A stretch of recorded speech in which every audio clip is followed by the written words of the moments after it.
नमस्कार सभी को, गुड इवनिंग। चलिए शुरुआत करते हैं हम वर्णमाला के टेस्ट के साथ।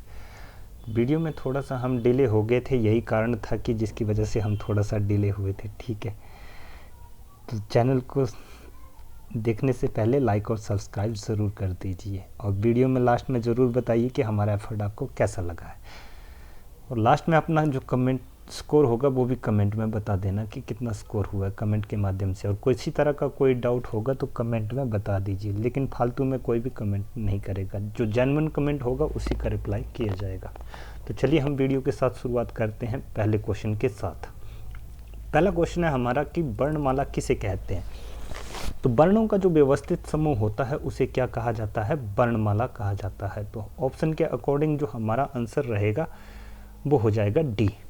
अगला क्वेश्चन है हमारा, भाषा की सबसे छोटी इकाई है। तो भाषा की जो सबसे छोटी इकाई होती है वो होती है हमारी वर्ण। तो चलिए तीसरे क्वेश्चन की तरफ चलते हैं। तीसरा क्वेश्चन है हमारा, हिंदी वर्णमाला में कुल वर्ण है। कुल वर्ण की अगर बात की गई है तो कुल वर्ण कितने होते हैं हमारे?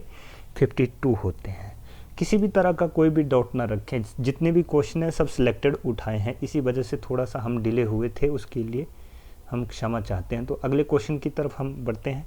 अगला क्वेश्चन है हमारा, भाषा की सबसे छोटी इकाई कौन सी है? अगर भाषा की सबसे छोटी इकाई की बात की गई है तो वो होगी हमारी वर्ण। भाषा की सबसे छोटी इकाई होती है हमारी वर्ण। अगला क्वेश्चन है हमारा,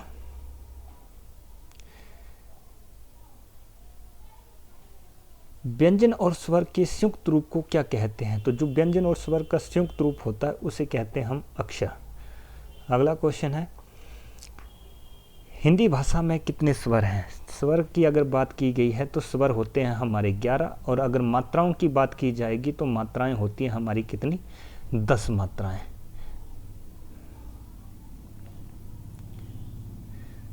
जो हमारी मात्रा होती है वो होती है 10।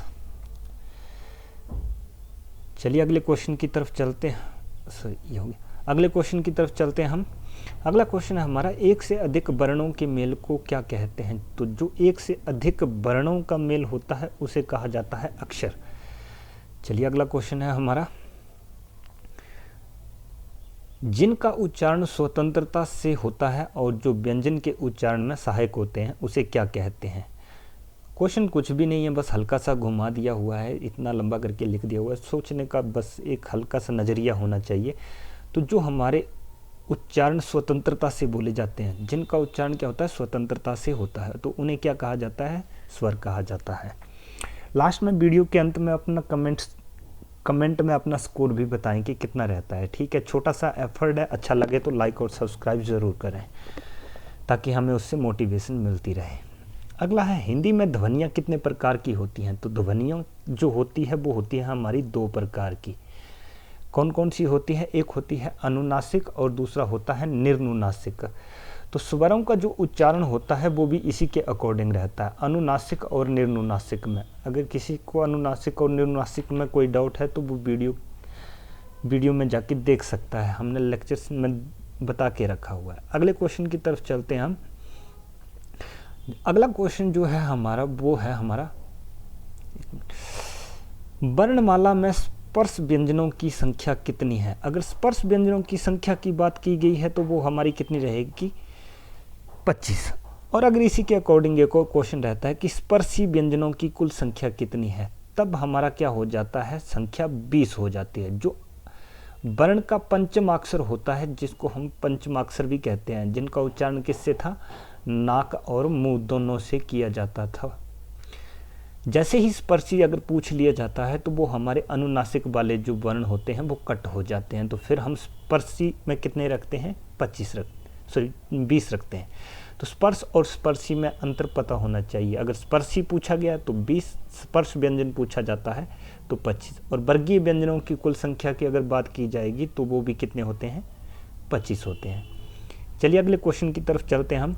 अगला क्वेश्चन है हमारा, भाषा की सार्थक इकाई किसे कहते हैं? तो भाषा की जो सार्थक इकाई होती है वो होती है हमारी शब्द।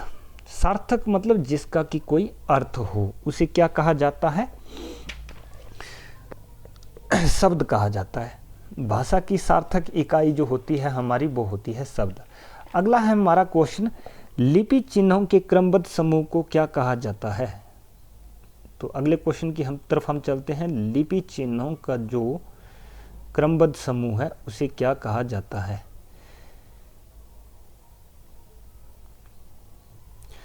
तो लिपि चिन्हों का जो क्रमबद्ध समूह होता है उसे कहते हैं हम वर्णमाला।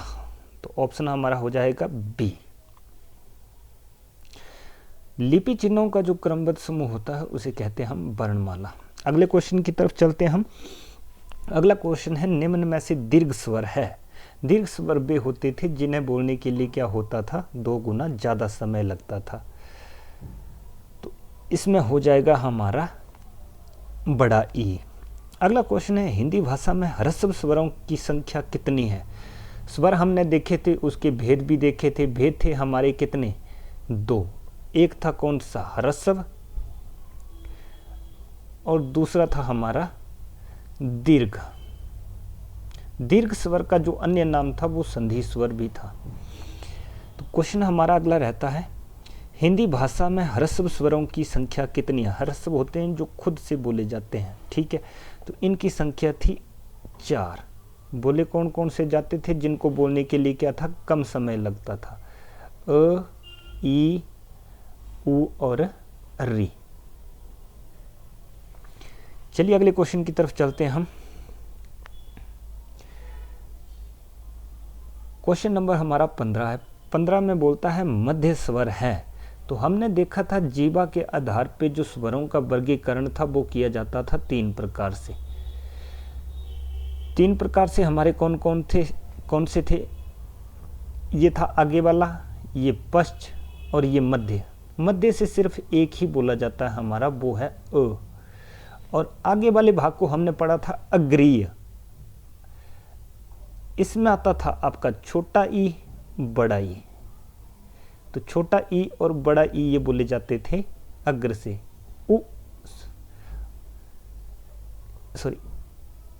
ए और ए।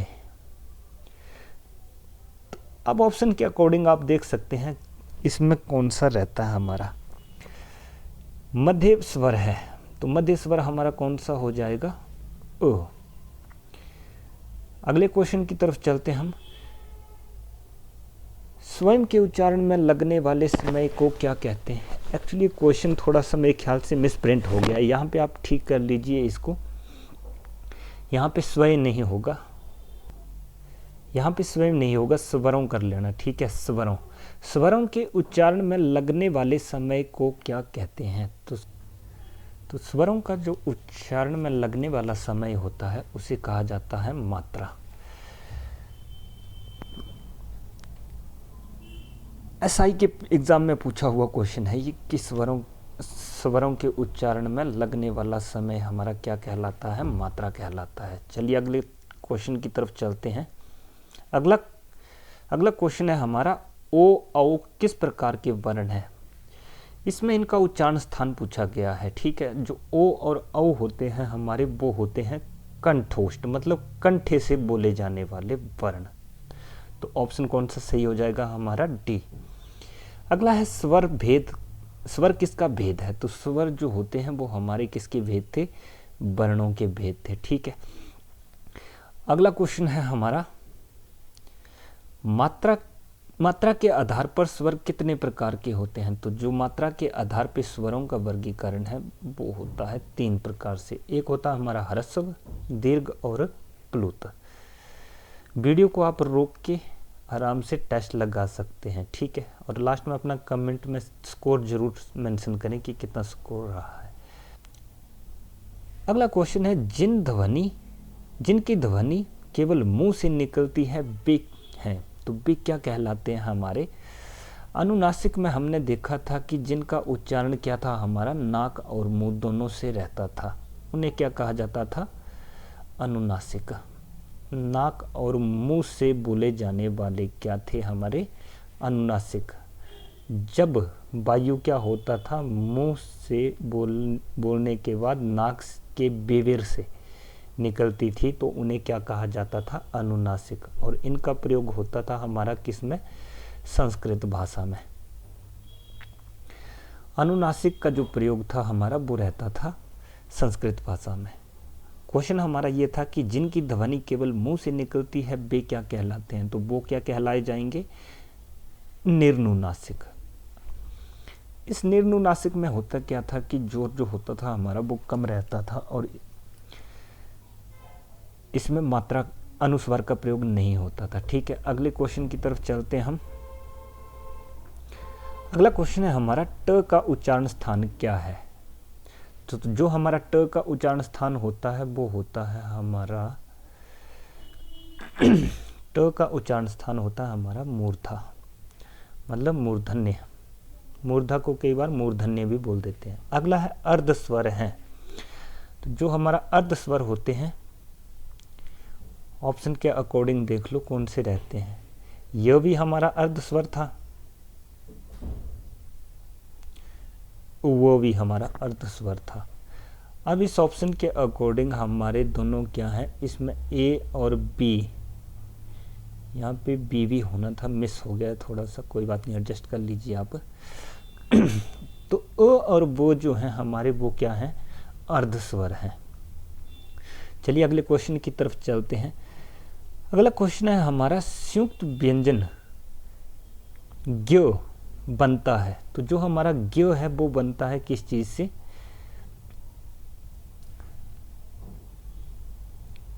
ज्ञ बनता है हमारा ज प्लस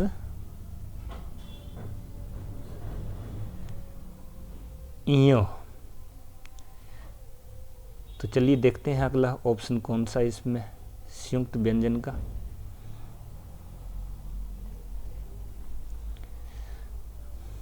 ज प्लस य। तो ज प्लस य के योग से जो हमारा आंसर बना है वो है ऑप्शन सी। चलिए अगले क्वेश्चन की तरफ हम रुख करते हैं। अगला क्वेश्चन है कौन सी ध्वनि महाप्राण नहीं है। तो अल्प प्राण में हमने देखा था जो हमारा वर्ण का पहला, तीसरा और पांचवा वर्ण रहते थे वो बोले जाते थे अल्प प्राण से, और महाप्राण से क्या होता था, जो दूसरा और चौथा होते थे वो बोले जाते थे महाप्राण से। यहाँ से क्वेश्चन ये भी रहता है कि समास के आधार पे जो होते हैं हमारे वर्णों का जो वर्गीकरण होता है वो कितने प्रकार से किया जाता था, तो वो दो प्रकार से किया जाता था। एक था हमारा अल्प प्राण और दूसरा था महाप्राण। यहाँ पे क्वेश्चन ये पूछा है कि कौन सी ध्वनि महाप्राण नहीं है। अब देखते हैं इसमें दूसरा और चौथा कौन सा रहता है। क आता है हमारा पहले में, ठीक है। ज आ गया हमारा च छ ज, तीसरा वर्ण। ड ट ठ ड ढ, ये आ गया हमारा चौथा वर्ण। यहाँ तक तो हमारा क्लियर था, ठीक है। उसके बाद हमारा क्या था कि उसम के बाद हमारे जितने भी बोले जाते, स्पर्श के बाद जो भी बोले जाते थे वो रहते थे हमारे अंतस्थ। और हमने कहा था कि जितना भी अंतस्थ वर्ण जो है हमारे वो रहते हैं हमारे किस में, अल्प प्राण में। राइटिंग में थोड़ी सी क्लैरिटी नहीं आ रही, इसको हम बाद में ठीक आराम से धीरे धीरे ठीक कर लेंगे, कोई बात नहीं। अंतस्थ वर्ण जो थे हमारे वो थे य र ल। तो ये किससे बोले जाते थे, य र ल उ, ये बोले जाते थे हमारे अल्प प्राण से। और जो हमारे ऊष्म थे वो थे श, स और श, और एक है ह। तो अब इसके अकॉर्डिंग जो है हमारा ये दोनों इसी में सेम रह रहा है ना। तो ये ऊष्म वर्ण जो है वो भी इससे बोले जा रहे हैं। ऑप्शन ये भी गलत है, ऑप्शन ये भी गलत है। तो अब इस तरह से क्या होता है, इस तरह की प्रायोरिटी में जो आपका मार्क्स होता है वो ग्रेसिंग में चला जाता है, ठीक है। अगले क्वेश्चन की तरफ बात करते हैं हम। अगला क्वेश्चन है हमारा, एक मिनट, चलिए अगले क्वेश्चन की बात करते हैं। हिंदी भाषा में कुल वर्ण है। तो अगर कुल वर्णों की बात की गई है तो वो होते हैं हमारे 52। क्वेश्चन फिर से रिपीट हो गया। ये एक्चुअली इसका कंप्यूटर का जो टाइप करने का होता है ये हमारा लड़का खुद ही करता है, तो इसको ज़रा आप आराम से देख लीजिए। अगला है प्रत्येक वर्ग का दूसरा और चौथा वर्ण क्या कहलाते हैं। तो हमने देखा था कि महाप्राण में क्या था, जो दूसरा और चौथा वर्ण होते हैं वो क्या कहलाए जाते हैं, हमारे महाप्राण कहलाए जाते हैं। चलिए अगले क्वेश्चन की तरफ बात करते हैं। अगला हिंदी वर्णमाला में अंग और अ हैं, क्या हैं, तो ये अंग और आ जो होते हैं ये होते हैं हमारे अयोगवाह। अयोगवाह ऐसे वर्ण होते हैं जो ना तो स्वर होते हैं और ना ही व्यंजन होते हैं, उन्हें क्या कहा जाता है, अयोगवाह कहा जाता है।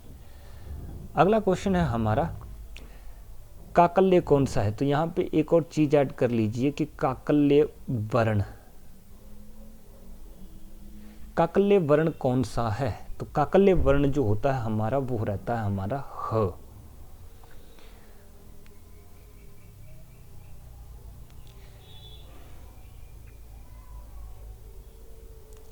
अगला क्वेश्चन है हमारा कौन सा व्यंजन लुंठित है।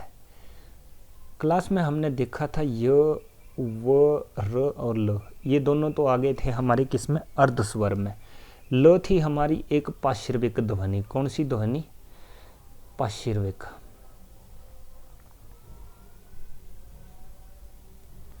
और जो हमारी र थी ये थी हमारी लुंठित। लुंठित को हम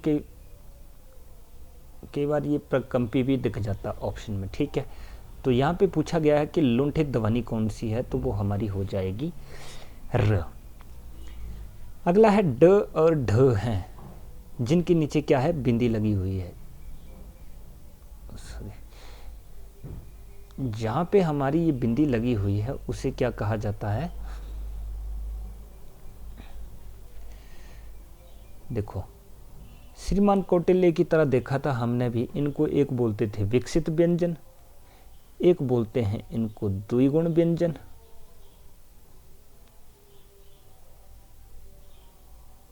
और एक और नाम था इनका उत्क्षिप्त।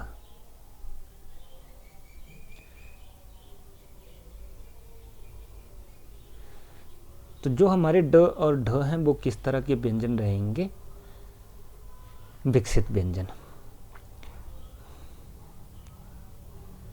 अगला क्वेश्चन है हमारा निम्न में से किस शब्द में द्वित्व व्यंजन है।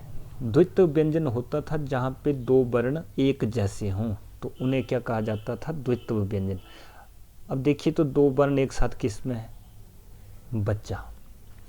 चलिए अगले क्वेश्चन की तरफ चलते हैं हम। पक्षी, पक्षी में बोलता कितने व्यंजन हैं, व्यंजन की बात की गई है। तो पक्षी देखिए शब्द बनता किस तरीके से है, पक्षी। अब इसमें होता क्या है कि जब हम वर्णों को अलग अलग करके लिखते हैं, जैसे प का संधि विच्छेद प प्लस अ। अब क्ष का संधि विच्छेद क्या होता था, क प्लस अ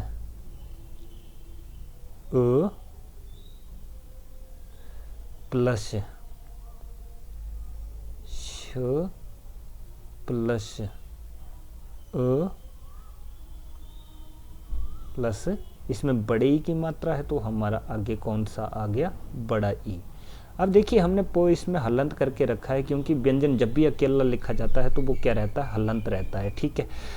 तो प से जैसे इसको हलंत किया तो आगे हमने इसका रूप किस में ले लिया, स्वर के रूप में ले लिया, और स्वर किस में आया, ओ में।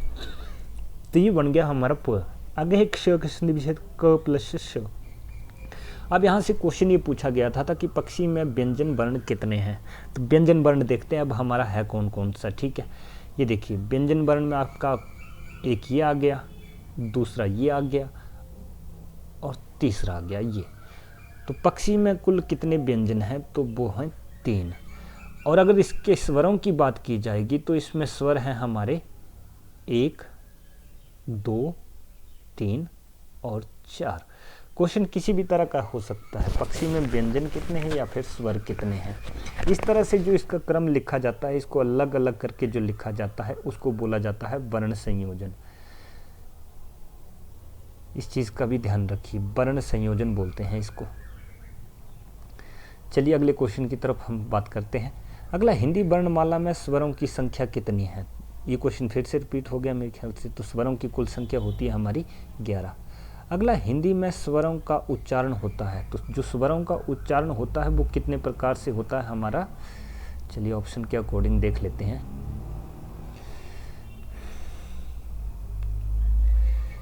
हिंदी में जो स्वरों का उच्चारण होता है वो किस प्रकार से होता है, बहुत अच्छा क्वेश्चन है ये भी।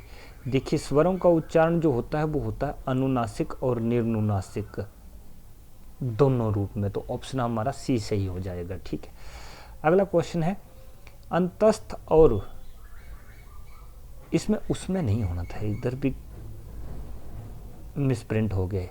अंतस्थ और ऊष्म व्यंजनों की कुल संख्या पूछी है। देखिए, अंतस्थ होते थे हमारे य, र, ल और उ। ऊष्म होते थे श शंकर वाला, श षटकोण, स सरस्वती और ह से आपने जो भी याद रखना है रख लीजिए, है ना। तो अंतस्थ और ऊष्म व्यंजनों की जो कुल संख्या थी वो है हमारी 8। चलिए अगले क्वेश्चन की तरफ चलते हैं हम फिर। स्वर तंत्रियों के आधार पर व्यंजनों को कितने भागों में बांटा गया है।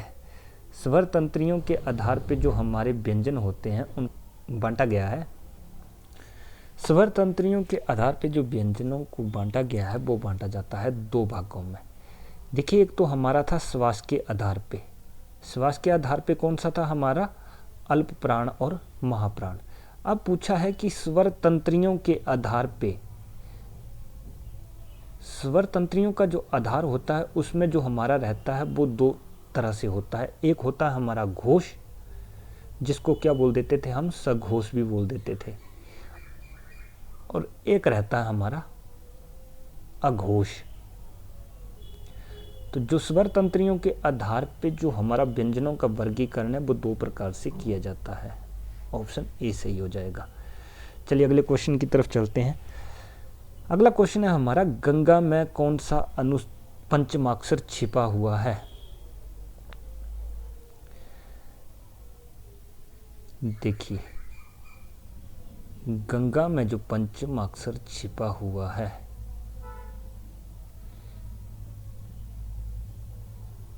वो है हमारा ग।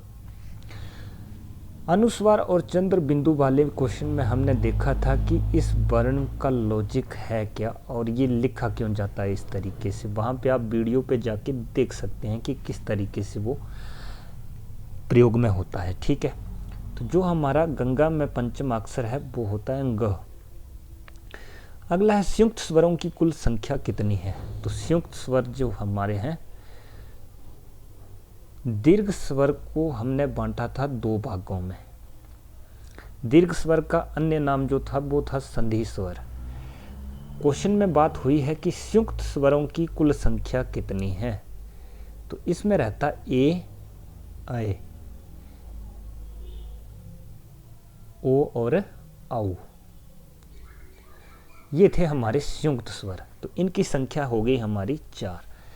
अगले क्वेश्चन की तरफ चलते हैं। जिन स्वरों के उच्चारण में 2 मात्राओं से भी अधिक समय लगे उन्हें क्या कहते हैं। देखो, ह्रस्व में क्या होता था, कम समय लगता था, दीर्घ में क्या होता था, 2 गुना ज़्यादा समय लगता।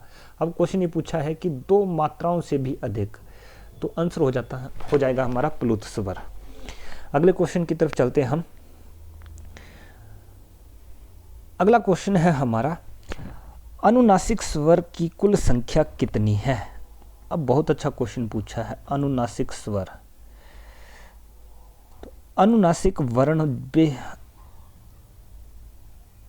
यहाँ पे स्वर नहीं वर्ण होना चाहिए था। ठीक है, अनुनासिक वर्णों की कुल संख्या, ऑप्शन के अकॉर्डिंग यहाँ पे अनुनासिक वर्ण होना चाहिए था। तो अनुनासिक वर्ण जो होते हैं वो वर्ण का 5वां अक्षर होते हैं। ठीक है, अनुनासिक स्वर में हमारे रहते हैं अंग और आ। तो ऑप्शन में 2 था नहीं कहीं पे भी, फिर इसके अकॉर्डिंग जब हमने देखना था तो वो अनुनासिक वर्ण की कुल संख्या होनी थी। ठीक है, इसको ठीक कर लीजिए जब भी आप नोट्स बनाओगे। हर एक क्वेश्चन बहुत इम्पोर्टेंट है, कहीं ना कहीं से उठाया हुआ, और यहाँ तक कि आपका हर एक पेपर के लिए जो है वो सही माना जाएगा क्वेश्चन। ठीक है, इसके बाहर का आपको कुछ भी नहीं आएगा। ठीक है, अगला क्वेश्चन है हमारा, हो है। तो देखिए, हो होता क्या है। अल्प प्राण में हमने देखा था महाप्राण भी देखा था, घोष भी देखा था, अघोष भी देखा था। पहला, तीसरा और पांचवा वर्ण इसमें रहते थे दूसरा और चौथा। घोष में रहते हैं आपके, घोष में रहते थे आपके तीसरा, चौथा और पांचवा वर्ण, और अघोष में रहता था आपका पहला और दूसरा। सिंपल सी बात है, फिर जो चीज़ इसमें न रह के इसमें आती थी तो वो कौन सी हो जाती थी, हमारी घोष वर्ण। वीडियो में बहुत अच्छे तरीके से बता रखा है। अभी यहाँ पे थोड़ा सा पेन भी नहीं चल रहा है, आइडिया भी नहीं लग रहा है उस तरीके का, तो थोड़ा एडजस्ट कर लीजिए आप, है ना। इसको थोड़ा समय के साथ सुधार लिया जाएगा। तो वो है हमारा घोष वर्ण। अगला, जिन ध्वनियों की गणना न स्वर में की जाती है न व्यंजन में की जाती, उसे क्या कहते हैं। तो हमने देखा था कि अयोग वह ऐसे वर्ण थे जिनका ना तो क्या थे, हमारे स्वर थे और ना ही व्यंजन। अगला, जीवा के आधार पे स्वर के कितने भेद होते हैं। तो जीवा के आधार पे हमारे होते हैं 3, अग्र, मध्य और पश्च। अग्र में हमने देखा था छोटा ई और बड़ा ई, ए और आए, ये बोले जाते थे हमारे अग्र से। मध्य में हमारा सिर्फ एक ही वर्ण रहता है, वो है हमारा अ, और बाकी हमारे जितने भी बच गए वो बोले जाते हैं जीवा के पश्च भाग से। चलिए अगले क्वेश्चन की तरफ चलते हैं हम। अगला क्वेश्चन है, कौन सा अमानक वर्ण है। अमानक वर्ण वे होते हैं जिनका कि व्याकरण में कोई भी यूज नहीं होता, मतलब जो हिंदी व्याकरण के अकॉर्डिंग माने ही नहीं गए हैं। अब इसमें जो था वो हमारा टाइपिंग में सोर्स कम था, तो उस वजह से ऑप्शन के अकॉर्डिंग सभी गलत है। तो अमानक वर्ण जो होते हैं हमारे, वो होते हैं जैसे भ के साथ फ, आधा, आधा भ और आधा फ, जैसे जिनका क्या है हिंदी व्याकरण में प्रयोग ही नहीं है, ठीक है। तो ये होता है हमारा अमानक वर्ण। अगला क्वेश्चन है हमारा, शहीद वर्ण कौन सा है। बहुत ही अच्छा क्वेश्चन है कि शहीद वर्ण कौन सा है। तो शहीद होने के लिए भी क्या करना पड़ता है, जान देनी पड़ती है। अब जितने भी हमारे सैनिक लोग होते हैं मैक्सिमम जान तो वही देते हैं ना। हमारा एक वर्ण ऐसा भी है जो हर जगह जान देता है, देखो कौन सा है। मूल व्यंजन थे हमारे, हर्षव थे जिनको कई बार मूल भी बोल दिया जाता था, अ, ई, उ और री, ये थे हमारे मूल। कितने, 4। अब इसमें क्या होता है कि जब हमारा व्यंजन वर्ण बोला जाता है तो व्यंजन में क्या रहता है हमारा, जैसे मान लिया मैंने क लिख दिया है ना। व्यंजन में जब भी व्यंजन लिखा जाता है तो वो हलंत करके होता है, हल्का सा, है ना। तो उसमें क्या होता है कि जब भी वो हलंत होगा तो उसके साथ अगर हलंत होगा तो वो हमारा क्या होगा, अ का उच्चारण। मैक्सिमम हमने इसमें यही देखा है कि अ ही चलता है, ठीक है। और व्यंजन वे होते हैं जिन्हें बोलने के लिए क्या है, स्वरों की सहायता ली जाती है। और अगर सबसे ज़्यादा अगर शहीद वर्ण की बात की जाएगी तो वो शहीद बेचारा फिर यही तो हुआ, अ। चलिए अगले क्वेश्चन की तरफ चलते हैं हम।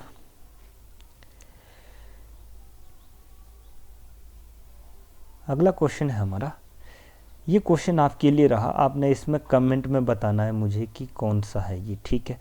बोलता, दो व्यंजन जब एक साथ मिल जाते हैं तो क्या कहलाते हैं।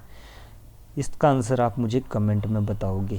जितने भी साथी हैं हमारे वो इस क्वेश्चन का आंसर कमेंट में बताएंगे। अगला, चैनल को लाइक, सब्सक्राइब और शेयर कर दीजिए। अच्छा लगा हो तो वीडियो को आगे बढ़ाइए। थैंक्स फॉर वॉचिंग, धन्यवाद। तो वीडियो का अंत यहीं करते हैं फिर।